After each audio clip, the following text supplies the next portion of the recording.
4 दिसंबर 1872 Atlantic ocean के बीचों बीच पुर्तगाल से लगभग 1000 किलोमीटर दूर एक जहाज समुद्र में बिल्कुल अकेला तैर रहा था। दोपहर के करीब 1 बजे थे। मौसम साफ था लेकिन हवा में एक अजीब सी खामोशी थी।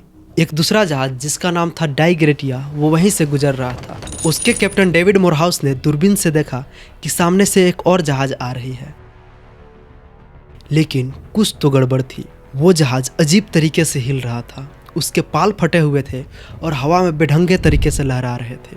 और सबसे हैरानी की बात यह थी कि व्हील पर कोई नहीं था, यानी जहाज को कोई चला नहीं रहा था। जब कैप्टन मोरहाउस ने ध्यान से देखा तो उन्हें पता चला कि ये वही जहाज है जिसे वो पहले से जानते थे। इसका नाम था मैरी सेलिस्टे।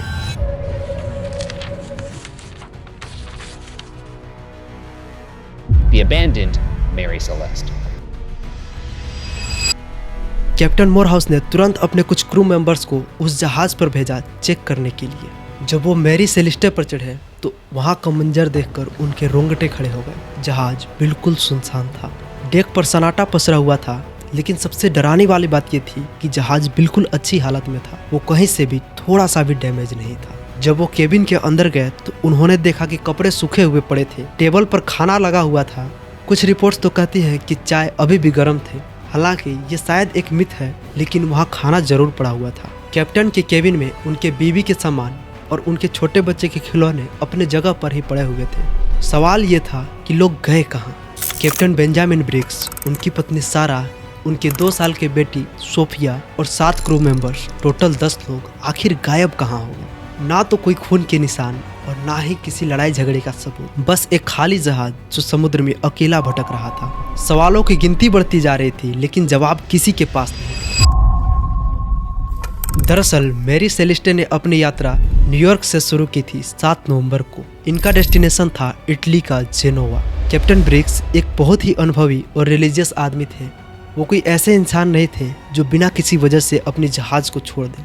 तो आखिर उस दिन हुआ क्या था? इस मिस्ट्री का जवाब छुपा था हर उन छोटी छोटी डिटेल्स में जो वो अपने पीछे छोड़ गए थे। जब डाई ग्रेटिया के क्रू ने जहाज की तलाशी ली तो उन्हें कुछ स्पेसिफिक चीज़ें गायब मिली। पहला था लाइफ बोट, दूसरा था नेविगेशन टूल, कैप्टन का सेक्शन और क्रोनोमीटर जो रास्ता देखने का काम आता है वो भी गायब था। तीसरा था शिप्स लॉग। कैप्टन की लॉग बुक मिली, लेकिन उस पर आखिरी एंट्री 10 दिन पहले की थी, यानी 25 नवंबर को सुबह 8 बजे की। उस वक्त जहाज सेंटा मेरिया आइलैंड के पास था। इसका मतलब साफ था कि जो कुछ भी हुआ है पिछले 10 दिनों के अंदर ही हुआ है और क्रू अपनी मर्जी से जहाज को छोड़कर जल्दीबाजी में यहाँ से निकल गए हैं। लेकिन क्यों? एक परफेक्टली सेफ जहाज को कोई समुद्र के बीच में क्यों छोड़ेगा? लोगों ने कई थ्योरी बनाए। कुछ ने कहा पायरट्स यानी समुद्री लुटेरे आ गए हों और जहाज को छोड़कर भागना पड़ा हो, लेकिन ये थ्योरी फेल हो गया क्योंकि जहाज पर कीमती सामान और खाना वैसा के वैसा ही था। कुछ लोगों ने कहा सी मॉन्स्टर या एलियंस आ गए हों, लेकिन ऐसा कुछ भी नहीं था। यह आपको वीडियो में आगे पता चलेगा। एक थ्योरी थी म्यूटिनी की, कि शायद क्रू ने कैप्टन को मार दिया हो, लेकिन जांच में पता चला कि कैप्टन ब्रिग्स अपने क्रू का बहुत ध्यान रखते थे और जहाज पर लड़ाई का एक भी निशान नहीं था। तो सच क्या था? जब हर थ्योरी एक एक करके फेल होने लगी तो बस एक ही सवाल बच गया था कि आखिर मैरी सेलिस्टे के लोग डर किस चीज से गए थे, और इसका जवाब छुपा था शिप के कार्गो के अंदर। यहाँ गौर करने वाली बात यह है कि मैरी सेलिस्टे उस दिन कैरी क्या कर रहा था। दरअसल उसमें 1701 बैरल्स इंडस्ट्रियल अल्कोहल लदे थे। ये वो अल्कोहल होते हैं जिसे कंज्यूम नहीं किया जाता है। ये हाईली फ्लेमेबल अल्कोहल थे। इन्वेस्टिगेशन में पता चला कि उन 1701 बैरल्स में से 9 बैरल्स खाली थे। वो बैरल्स रेड ओक लकड़ी के बने थे, जो व्हाइट ओक के मुकाबले थोड़ा पोरस यानी छेद वाला होता है। एक्सपर्ट्स का मानना है कि सफ़र के दौरान गर्मी और जहाज के हिलने डुलने की वजह से उन बैरल्स से अल्कोहल लीक होने लगा होगा, और अल्कोहल जब इवेपोरेट होता है तो इनविजिबल फ्यूम्स बनाता है। आप इमेजिन कीजिए उस सिचुएशन को जब कैप्टन ब्रिग्स ने देखा होगा कि होल्ड से फ्यूम्स आ रही है। शायद हल्का सा धमाका हुआ हो और उन्हें लगा हो कि जहाज कभी भी फट सकता है। वैसे भी अल्कोहल की आग अक्सर दिन में दिखाई नहीं देती है। डर के मारे कैप्टन ने जहाज छोड़ने का ऑर्डर दिया होगा। उन्होंने सोचा होगा कि जहाज अब एक फ्लोटिंग बम बन चुका है। उन्होंने जल्दी जल्दी में अपना नेविगेशन टूल उठाया और लाइफ बोट पर बैठ गए। लेकिन शायद यही उनकी सबसे बड़ी गलती रही थी। उन्होंने लाइफ बोट को जहाज से एक रस्सी की मदद से बांधा और थोड़ी दूर सेफ डिस्टेंस पर इंतजार करने लगे जब तक कि फ्यूम्स न उड़ जाए। लेकिन शायद किस्मत को कुछ और ही मंजूर थी। शायद समुद्र की लहरें तेज हो गई हो और उनकी रस्सी टूट गई हो। मैरी सेलेस्टे, जो कि टेक्निकली ठीक थी, वो हवा के सहारे आगे बढ़ती चली गई और वो छोटी सी लाइफ बोट जिसमें 10 लोग सवार थे, वो अटलांटिक ओशन के ठंडे पानी में पीछे छूट गई। 10 लोग खुले समुद्र में कहीं खो गए और अपने पीछे छोड़ गए सवालों से भरा हुआ एक खाली जहाज। यही वो सबसे स्ट्रॉन्ग थ्योरी भी है जो उस समय दिया गया। लेकिन दोस्तों, कहानी अभी खत्म नहीं हुई थी। असली ड्रामा तो अब शुरू हुआ जब कैप्टन मोरहाउस ने मैरी सेलेस्टे को गिब्राल्टर पोर्ट लेकर पहुंचे। अकॉर्डिंग टू मैरीटाइम लॉ, अगर किसी शिप को समुद्र में रेस्क्यू करके पोर्ट तक लाया जाए तो रेस्क्यूअर्स को सेल्वेज रिवॉर्ड्स मिलते थे। कैप्टन मोरहाउस और उनके क्रू ने एक बहुत बड़ा रिवार्ड एक्सपेक्ट किया था, लेकिन कोर्ट ने जब इंक्वायरी स्टार्ट की तो सब कुछ बदल गया। कोर्ट को शक था कि कैप्टन ब्रिग्स और उनके क्रू बिना वजह शिप को क्यों छोड़कर जाएंगे।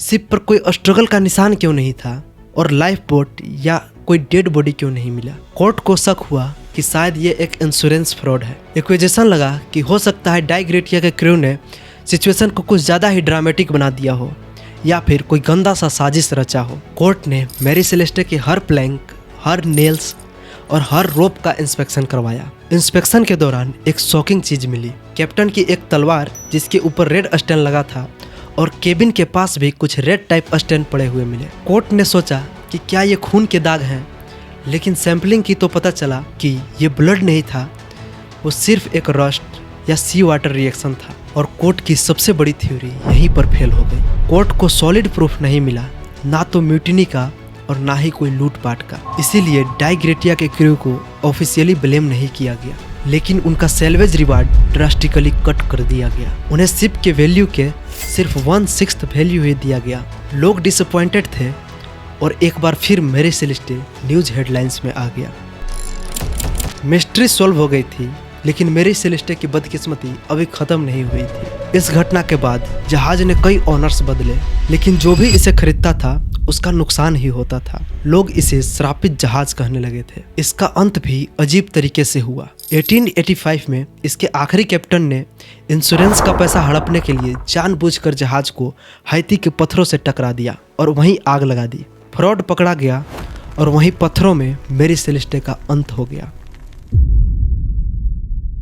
अब सवाल ये है कि रीजन इतना सिंपल था तो ये इतनी बड़ी मिस्ट्री क्यों बनी। इसका क्रेडिट जाता है शेरलॉक होम्स के राइटर आर्थर कैनियन डॉयल को। उन्होंने इस घटना को मैनिपुलेट करके एक फिक्शनल हॉरर स्टोरी में बदल दिया। लोगों ने उस कहानी को ही सच मान लिया, और जब किसी फिक्शनल कहानी को सच मान लिया जाता है तो हकीकत धीरे धीरे पीछे छूट जाती है। कुल मिलाकर बात यह है कि वहाँ कोई भूत या एलियन नहीं था, वो सिर्फ एक सेफ्टी प्रिकॉशंस ली गई थी जो बड़े हादसे में बदल गई। कैप्टन ब्रिग्स ने अपनी फैमिली को बचाने के लिए शिप को छोड़ा था। बदकिस्मती से लाइफ बोट की रस्सी टूट गई और वो वापस नहीं आ पाए। ये बस एक ट्रेजिक एक्सीडेंट था, कोई हॉरर इंसिडेंट नहीं। और इसी के साथ मैरी सेलेस्टे के पीछे छुपे राज से भी पर्दा उठ जाता है। कभी कभी सच बहुत सिंपल होता है, हम उसे मिस्ट्री बना देते हैं कुछ मिस इन्फॉर्मेशन के कारण।